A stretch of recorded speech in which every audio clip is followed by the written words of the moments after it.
Welcome, everyone, to another episode of the Blitz Glory Podcast. On today's show, you will get my Week 4 game picks for the college football season, as well as upset picks and cover picks, which are picks against the spread, and my predictions for the next head coach at UCLA and Virginia Tech. We are going to jump right in and get started here. We start college football Week 4, picks Week 4, Thursday and Friday games. So we have one game tonight in college football, and it is Rice versus Charlotte, the American Conference opener for both teams. And personally, I have not been impressed with Charlotte the first 3 games of the year. They have won a game, but I am not impressed with them at all. So, and I've been surprisingly impressed with Rice. So with that being said, we are going to take Rice here to beat Charlotte. Then you've got Tulsa and Oklahoma State. And Oklahoma State has not looked good. They do have a win, but in all their games this year, they have not looked good. I did give credit to Zane Flores. He's been a half-decent quarterback for Oklahoma State this year. But I like what I've seen from Tulsa, and they're building something there in Tulsa, Oklahoma. With that being said, I think we are going to go with the Tulsa Golden Hurricane to win this game against Oklahoma State. And in the last game is a blackout game in Piscataway, Rutgers versus Iowa. Good old Big Ten football. Yes, we are starting to get into conference season. And this might be a game where neither team scores more than 20 points. And I'm saying it honestly here. Neither team might score more than 20 points. So if you're betting on this game, take under. And we're going to take Rutgers to win this game at all cost. Now we get to Saturday. College football picks, Week 4, Saturday. The first, there's 5 parts, because I couldn't fit it all on one page. Y'all wouldn't be able to read it. We start with Syracuse and Clemson. Clemson, I'm going to say this to Syracuse. I would not show up in Death Valley in Clemson, South Carolina, Saturday. Clemson is not going to be in a good mood. They just got beat last week by Georgia Tech. And the second reason is Cade Klubnik wants a bounce-back game, and I believe he can get a bounce-back game here by throwing the ball around, being smart with his accuracy, and finding open receivers. With that being said, we're going to take Clemson. Next one, South Carolina State and South Florida. The pick here is very simple and easy. It is going to be South Florida because South Florida is coming off a loss, and they should win this game handedly. It shouldn't be close. It should be over by halftime. Texas Tech and Utah. This is where the big noon kickoff crew is this week, is Salt Lake City, Utah. For Texas Tech and Utah. And I believe this is going to be a really good game. But I like Texas Tech here. I like what I've seen from Baron Morton. So give me Texas Tech to beat. Give me Texas Tech to beat Utah. Wofford and Virginia Tech. I'm going to say something here, and you'll hear me talk about Virginia Tech again later on. If Virginia Tech loses this game to Wofford, they have really bad issues. Really bad issues. And I don't think they're going to. I think Virginia Tech wins this game very, very easily. Very easily. Maryland and Wisconsin. I hate to be like this to Wisconsin fans, but I like Danny O'Neal, and I can't see Wisconsin. I cannot see Wisconsin winning this game against Maryland. With that being said, we are going to take Maryland to beat Wisconsin. UNLV, Miami of Ohio. Miami of Ohio is looking for its first win of the season. And what we have not seen. They've played 2 games and they lost both. Daquan Finn looked decent in both games. But with that being said, we are going to take Miami of Ohio here to beat UNLV. But I think it's going to be a close game, and it could go either way. SMU TCU, the battle for the Iron Skillet. This was a high-scoring game last year, and I believe that it's going to be high-scoring again this year. We've seen what TCU did week 1. We've seen what SMU has done the last couple weeks. Give me at TCU to beat SMU. North Texas and Army. This might be – Army's not a good defense. But I would stay on alert. North Texas won last week, and they've looked good. They're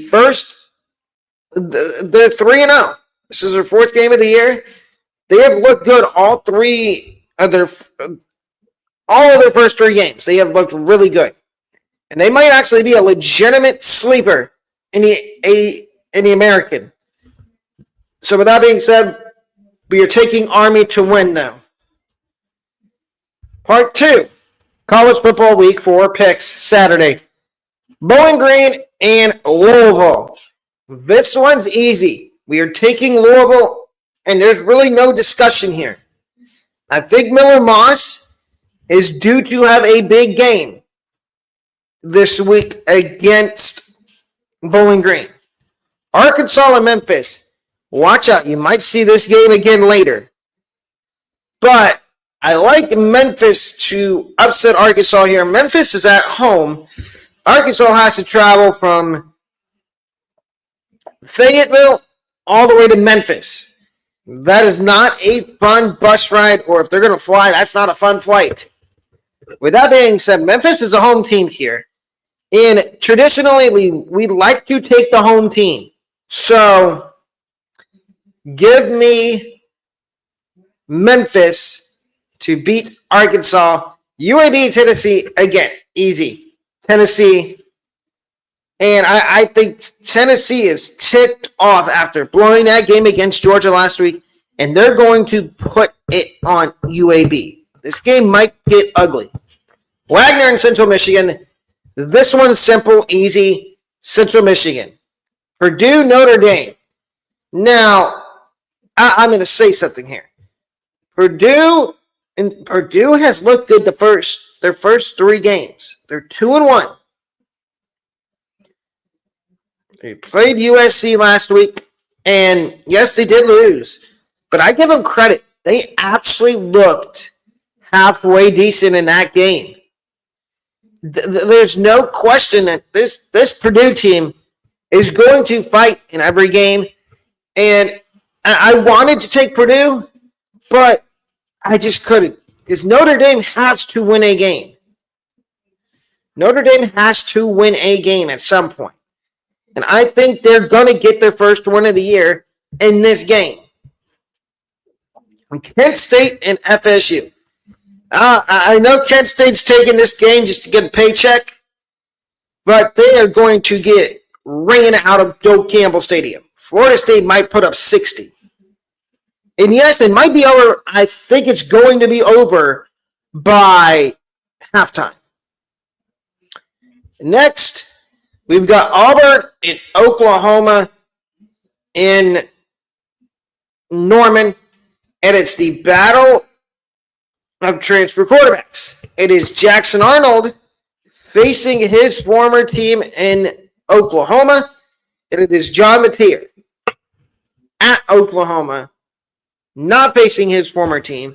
But with that being said, I think Auburn's going to win this game, and here is my one big reason. We have seen through the first 3 weeks of the season for Auburn the ability of Jackson Arnold to run the football. And if he can do that against Oklahoma this week, there's no reason why they can't win this game. So give me Auburn to beat Oklahoma.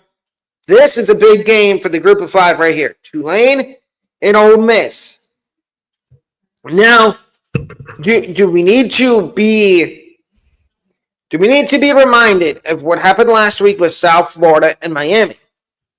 Because I have a feeling something similar to that might happen this week for Tulane against Ole Miss, and it's not going to end well. I think Ole Miss wins this game, but I think unlike USF and Miami, I think it's going to be by a slim margin. That's how close this game is going to be. It's going to be Ole Miss by probably a field goal. Part 3, College Football Week 4 game picks. Speaking of Florida and Miami, we got the Gators going up to Coral Gables to play the Miami, Florida Hurricanes. And I need to give credit to Miami's defense last week. They shut down USF, and they made USF's offense look one-dimensional. Now, can they do the same thing to the Gators and DJ Lagway? If you saw the LSU game last week, Lagway looked awful.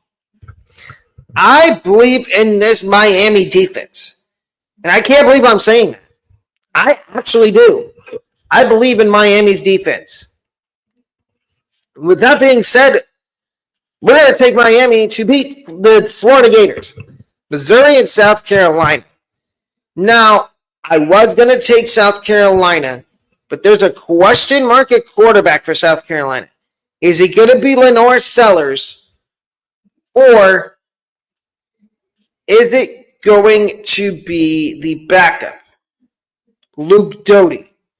If it's Doty, we're sticking with Missouri, and I think either way we're going to go Missouri. I like what Bo Pabila came into the year as the backup, and he's the starter now. And Pabula has looked really good. Like I said, with that being said, we are taking Missouri, Nebraska, Michigan. This is going to be, like I said, I think there's a lot of good games on the schedule this week. And this is one of them. And I think it's going to be close. Nebraska, this is where we are going to be able to tell if they're for real. If they beat Michigan,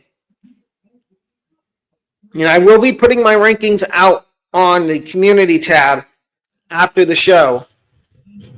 But if Nebraska beats Michigan, Nebraska's for real. With that being said, we are going to take the Cornhuskers to beat Michigan, Louisiana, and Eastern Michigan. This is a trap game for Louisiana in a big way because they're going to be starting conference play next week. And I don't like a MAC team going into play. I don't like a Sun Belt team going into the MAC to play a team on the road.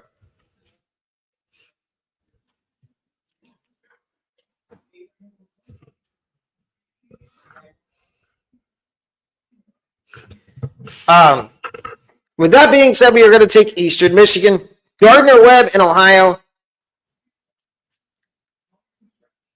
We're taking Ohio. That's an easy game. Toledo, Western Michigan. Originally, the pick here was Western Michigan, but I believe in Toledo more than I do Western Michigan. So we're going Western Michigan. Ball State and UConn. If you saw that crazy game last week between Delaware and UConn, I believe this is going to be the same. I believe Ball State and UConn are going to put up just as many points in this game as UConn and Delaware did last week. Part 4, Troy and Buffalo. This one was a toss-up for me. I could not firmly pick somebody to win this game. With that being said, though, I went Troy because I feel a little bit more confident in Troy winning this game than I do in Buffalo winning. Central Florida and UNC, University of North Carolina. I want to believe in Scott Frost in Central Florida. That is why I'm taking Central Florida to beat North Carolina. Liberty and James Madison. Hello to everybody that's joining the stream. Liberty and James Madison. Sunbelt. It's a Sunbelt team playing a Conference USA team. Should be a lot of points. But I'm going to take Liberty here. Duke, North Carolina State. Duke, for obvious reasons, rivalry game. And I think Duke wants to get back on the right track. They did win last week. But I think they're going to want to take their anger out. And how is North Carolina State 3-0? Because they should have lost last week, but they didn't.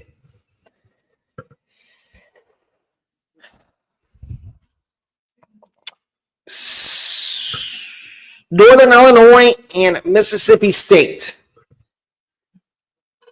Northern Illinois versus Mississippi State. We are going to take Mississippi State. I think Jeff Levy's got something good going on in Starkville, Mississippi. And I like what I've seen from Mississippi State. If they keep winning, they are in my rankings, as everybody knows. But I think they could be in the real AP Top 25 rankings if they keep winning games. States. Georgia Tech and Temple. Georgia Tech should win this game very easily, and I think they will. Temple started off the year 2-0. Now they're 2-1. They're running into a buzzsaw in Atlanta on Saturday. And if you want to watch that game, it's on the CW network. CW network, Georgia Tech and Temple at 4 o'clock. Next, we've got San Jose State and Idaho. This one's easy. If you think I was going to take Idaho, absolutely not. There's no shot I was going to take Idaho in this game. Give me San Jose State. West Virginia, Kansas. Conference opener for both. West Virginia coming off an emotional win in the Backyard Bowl against Pitt in overtime. And I believe they're going to build off of that, and they're going to beat Kansas. So give me West Virginia to beat Kansas. Delaware and FIU. Conference opener for both. Again, I'm going to reference a game from last week. Delaware and UConn. A lot of scoring. That game needed overtime.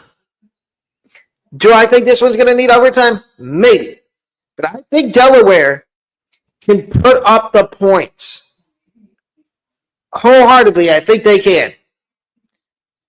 But with that being said, we're going to take FIU because they're another team that I've been halfway decently impressed with throughout the season.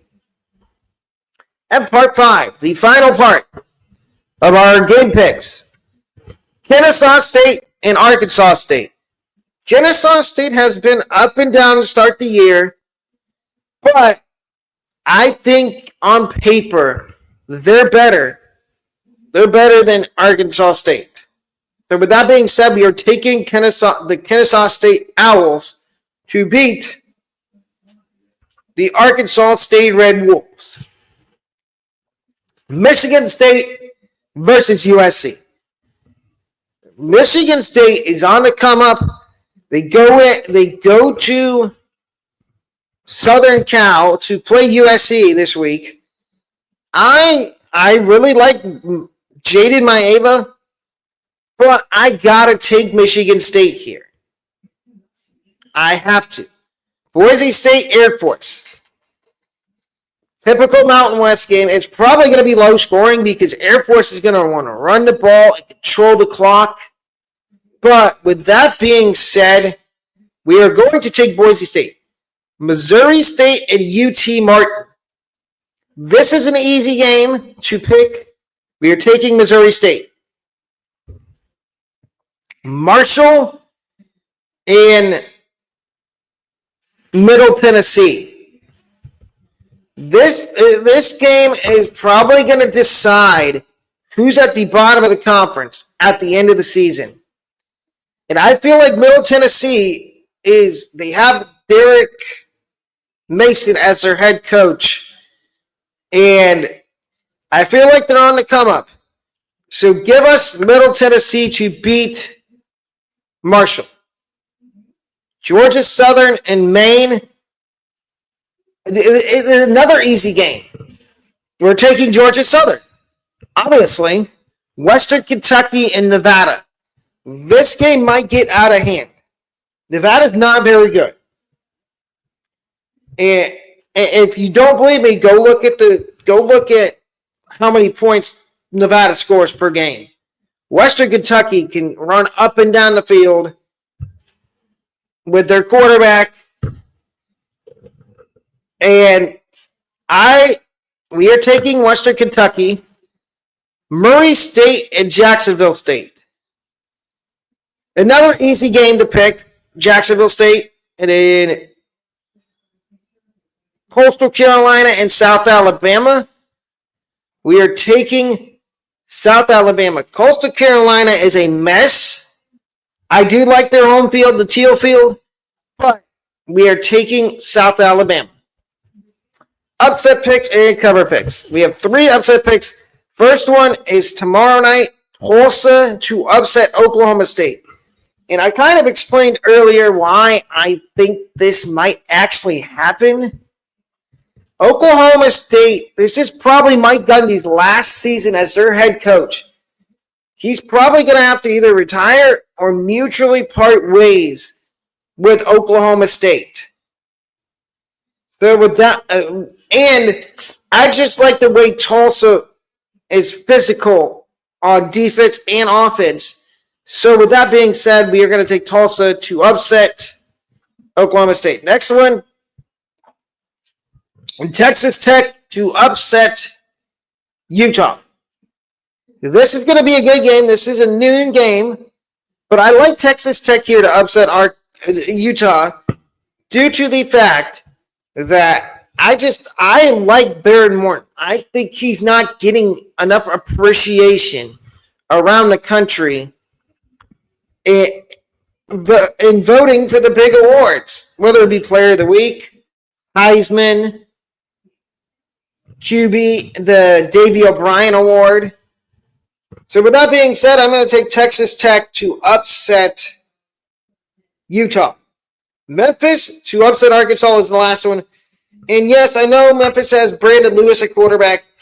I do like Taylor Green, and I've said that multiple times, but it's Sam Pittman. And we know at some point that Sam Pittman and Arkansas are going to fall off a cliff, a quote-unquote cliff into football in terms of winning games.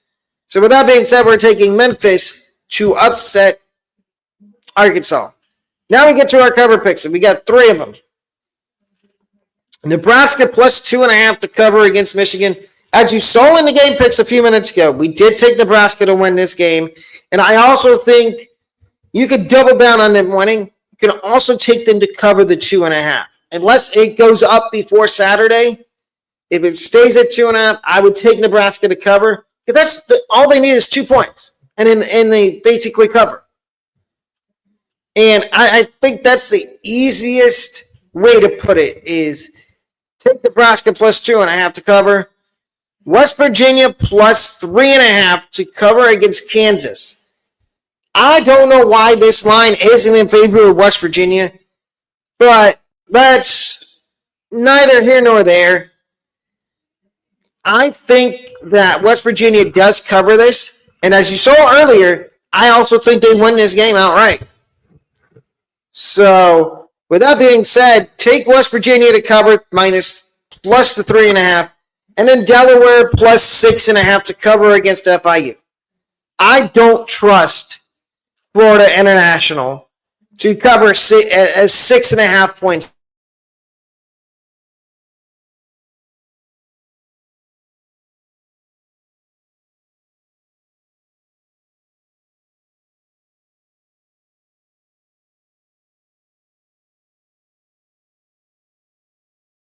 And take Delaware to win and the 6.5. Go for it. Go right ahead. But I'm going Delaware plus the 6.5 to cover, and I'm taking FIU to win. And that wraps up that part of the show. Now we get to, as you know, last week there was 2 coaching casualties in college football. One was in Blacksburg, Virginia, at Virginia Tech, and the other one was at UCLA. And now, with that being the case, it's time to look at some coaching candidates for both schools. And I have 3 categories. I have no chance, maybe, and realistic. And then I have who their interim coach is and who I think the new coach will be. So we start with the no chance for both Virginia Tech and UCLA. No chance. Dan Lanning. There's absolutely, and I don't know how elaborate I'm going to get, but there's absolutely zero chance that Dan Lanning leaves Oregon to go to either Virginia Tech or UCLA, especially UCLA because they're in the Big Ten with Oregon. The second no chance is, and I keep seeing people throw this name out for mostly the Virginia Tech job, Brian Hart. There is absolutely zero. He's not ready to be a head coach. This is his first year calling plays and being the offensive coordinator at Ohio State. For that reason, there's no shot that he leaves Ohio State to go take the Virginia Tech job, and especially UCLA, because UCLA is in the Big Ten. The next no chance is Urban Meyer. The only way I see Urban coming out of retirement maybe is to go to Notre Dame if they were to lose Marcus Freeman and they didn't want to promote somebody from within the program. That is the only way I could see Urban Meyer coming out of retirement. But other than that, there is no shot at all that Urban Meyer comes out of retirement. Next is all the other Power 4 head coaches. Whether it be Norvell, whether it be Mike Norvell, whether it be Ryan Day, Dabo Sweeney. We'd be here all day if I kept going on. And then the last one is Alex Golish at USF. I can't see Golish. Golish wants to go to the SEC because he came from the SEC. He was the offensive coordinator at Tennessee. The only way I see him leaving USF is if a job in the SEC comes up. Say, for example, Florida. If they fire Napier, the first guy they might look at is Alex Golish. Now, the maybe category. And there is there's 4 guys. The first one is Glenn Schumann, defense coordinator at Georgia. I could see him entertaining the idea of becoming a head coach at either UCLA or Virginia Tech, but I don't think it happens. The next one, and I can't see him wanting to leave Georgia. Because if Kirby retires, you never know. Glenn Schumann could become the head coach at Georgia. Next one is Chris Kleiman at Kansas State. Seeing as how Kansas State is doing this year, I wouldn't be surprised if maybe they think about getting rid of Kleiman at the end of the season if Kansas State doesn't win more games, which I think they still will. I still think they can get to 8 or 9 wins. They've just had a rough start to the season, especially last week against Arizona. Next one is former Wisconsin head coach Paul Chryst.